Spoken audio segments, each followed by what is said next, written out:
first tier is kind of, as you would expect, kind of garbage. Has really poor lighting quality. The colors might be shifted, might not look as good, very dim.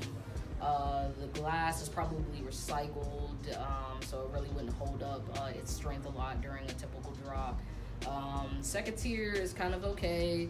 The colors might be right, the brightness might be right, but you're still getting that low quality glass on there, which would kind of break in like not a regular condition, like you drop it 3 feet off the ground and it's done.